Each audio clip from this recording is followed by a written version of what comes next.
I picked up this 325 horsepower Pontiac 389 out of a 66 Star Chief along with a Turbo 400 transmission because I decided that rebuilding the Jetaway was a little expensive and a Turbo 400 would be a tougher and probably more reliable swap.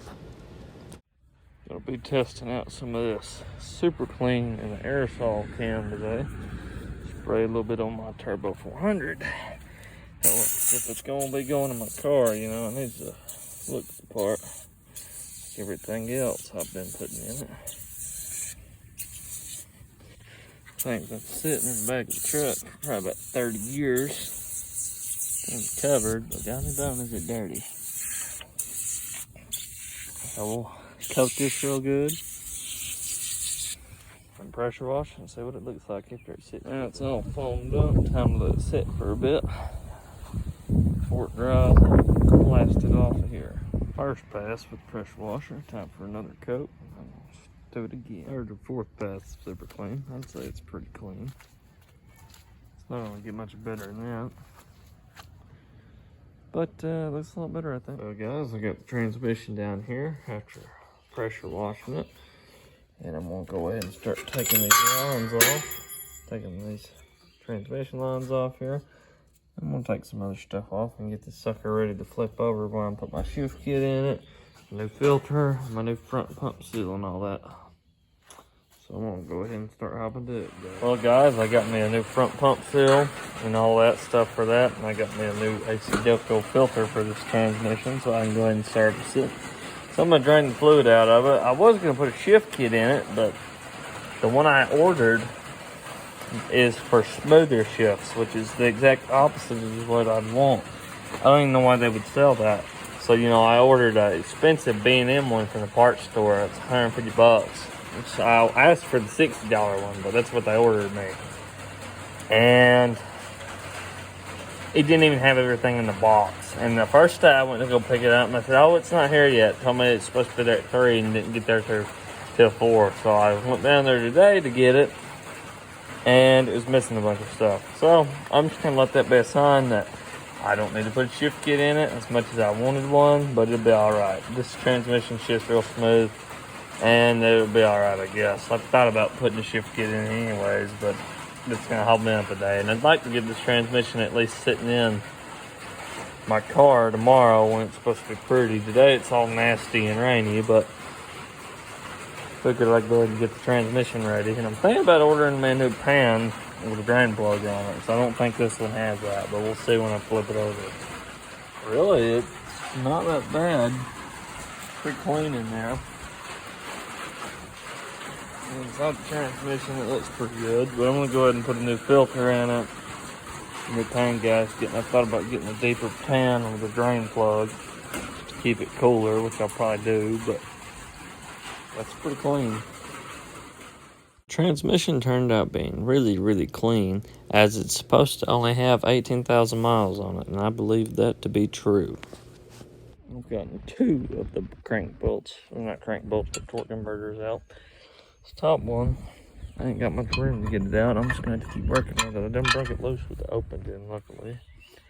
Have to keep playing with it until I get it out, I guess. It was a tight fit, but I got it. Had to use my fingers, stick them both in here side by side and turn it, but I got it, so we're good. So let's move on to something else. Guys, I am saved. I thought I might end up having to buy this from Butler. This piece right here makes it work regular flex power work, but guess what? It's got it on it. I figured it would, or the flex power would work without it, but that's dang good to know. That'll help me out a lot. Well, I'm gonna go ahead and put this engine stand part on here. Air this up and get it on this beefy stand over here. That way I can get the air check back. I just got thinking about that. I'm gonna have that. Now it's time for me to put the transmission in multiple times till eventually I find out something's up. Well guys, I figured out something that I figured I'd share with anyone who was wanting to do this swap. I'm going to take this transmission all the way back out and drill these holes out because these bolts ain't right. This is the one that I come out of the motor that it come out of. You know, I think they're 3/8, I'm pretty sure. And these are the ones that come out of a 63 and back motor. 64 they changed, but they don't matter because you won't have to run that adapter plate. But anyways, these bolts won't fit through the bell housing. And no one told me that. They just said, oh, this swap's easy.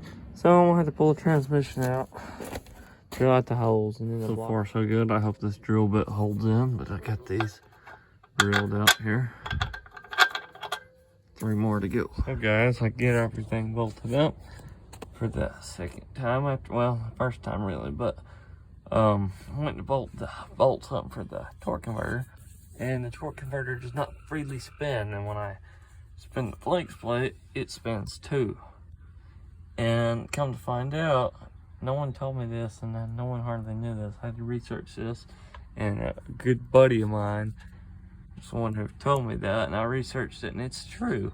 So that torque converter won't slip into the crank like it needs to, because some of these early cranks like this, you know, these cars didn't have torque converters, so they don't slip in there.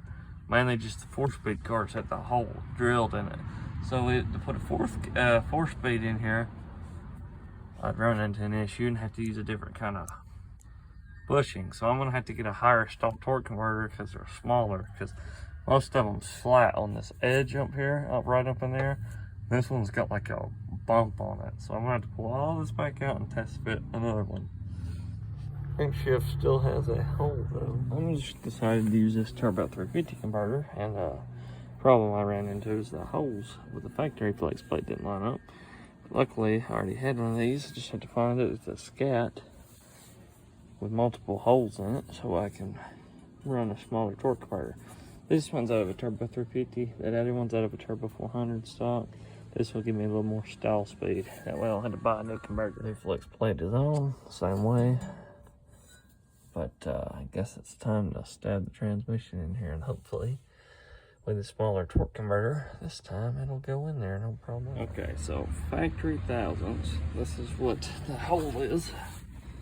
And see how that's just a hair bigger. So if I take and grind that nub off, whatever this is, and grind this nub down and the little insert down a little bit, which is not much, it's a few thousandths. I think I can make this work. For those of y'all who are wondering, so what ended up happening is the crank hole is a little smaller than the standard, so the torque converter needs to be machined down in order for it to slip into the back of the crankshaft. Everyone told me to take this converter to the machinist and have that nub ground off. And well, I took it to the old lathe here and I measured it up, and if my measurements are correct, it is the same as my fluid coupling, so therefore it should slip in, which I'm gonna clean this up some more, and the crank just by hand now. Alright, I got her bolted in. Now time to bolt this torque converter in, and it glides forward as it should. But I'm gonna have to spin this over and get it to the hole that looks like a keyhole. Start it. Ended up getting my old starter back and swapping the wires back to it, because since the throwout's different, I'll use this one again. Alright guys and gals, I got the starter in here. I had to grind this one down because it's hitting right there, right in there, causing the starter to kick out. And that one, I couldn't even get that in there. I guess I should have put it in before the plate, but they didn't tell me nothing about doing that, so I went and got me a thin nut, like a really thin nut, and it's actually able to get it to fit in there. Now the starter's good. And I also got the torque converter bolts in. So now I can forget about that. Move back here to the cross member. Next, I'll do that, and then I'll have to do the shifter linkage. That I'll have to hook back into that. And drive shaft. But we're coming along. This is about loosely where the cross member's supposed to mount. And that's how far I'm off. And I guess I could move it forward and just drill a hole right there. Or I could do what everyone else does. Just weld a plate onto here and lengthen that. Because that transmission is not jacked up, so it's going to come up a little bit anyways. how I'm going to lengthen the cross member. I'm just gonna take and torch those holes out, and just these is gonna bolt there, and this will bolt to the transmission itself. Because this is not a permanent swap, y'all. I'm getting a 4-speed in this car one time or another. Well, I got her figured out. I believe that's gonna work. It don't budge none, hitting it with a hammer, so I think it'll be good. If not, I can weld it on there, but I really don't try to not mess with all this stuff, because this is not a permanent swap. Drive shaft out of a 66 Chevelle. I believe it's gonna work, and I might not even have to cut it, but I probably will. But the problem I run into is the yoke is bigger while the drive shaft is smaller. And this come out of the Chevelle, this come out of a Trans Am. That's where I got the Turbo 400 yoke. So I had to go and get the in-between. I had to get the bastard U-joint. And I had to order me another one, but hopefully I won't have to go back down there and get it, and I'll be able to use this. Got my shop dog down here with me. Got that yoke slid all the way in. And this is the drive shaft here. See how that U-joint will go right there. It would work almost, but it's also way too long. It needs a couple inches taken out, but it will work. That's the yoke slid all the way up in the transmission. And that's how close I am. That would work, almost fit, but it busts the tail shaft. So I'm thinking maybe 2 inches. I'll have to measure it, but it'll have to be cut down. Been working on this today. Got that cut off and put back on. I have to weld it, but I think I got it cut down where it needs to be. It might be just a hair short, but it's not by much if it is. It ought to be decent. Well, I got the drive shaft done, except for that U-joint. I might have to change that, or change the caps on it at the very least. But got that bastard joint in there, and then took and shortened it about 2 inches. Took and welded that up, stick welder. Might have took just a hair too much out, but it ought to work. You want about 2 inches of yoke in there, and it's not quite 2 inches, but it's pretty close. But once I also put it on the ground, it should slide in there more. So I think I'll be good. Got the drive shaft in yesterday, and this finally came in. It's a flexible dipstick tube. I really don't want to have to use it because this thing is junk, pretty much. It don't even tell you on dipstick where full is. So I might use that worst case scenario, but I'm gonna look at a couple other dipstick tubes because my 66 Star Chief one wouldn't work, just to be sure before I put this junker in.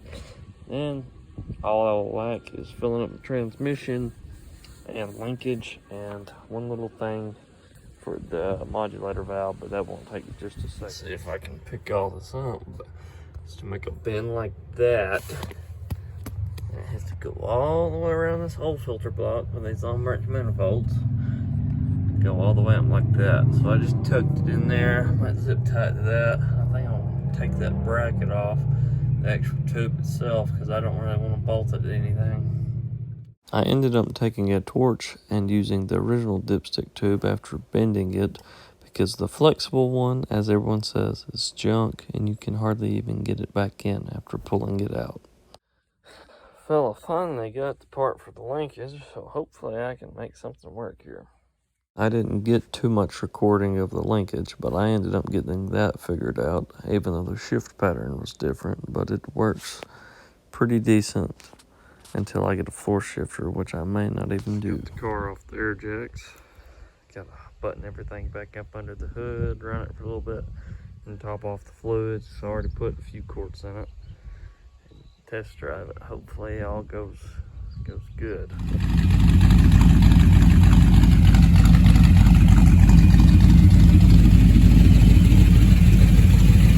Turbo 400 swap. Coming to the end, I hope. After many quarts of transmission fluid, I decided to take the Star Chief on a little cruise, 30 minutes one way, and it done remarkably well.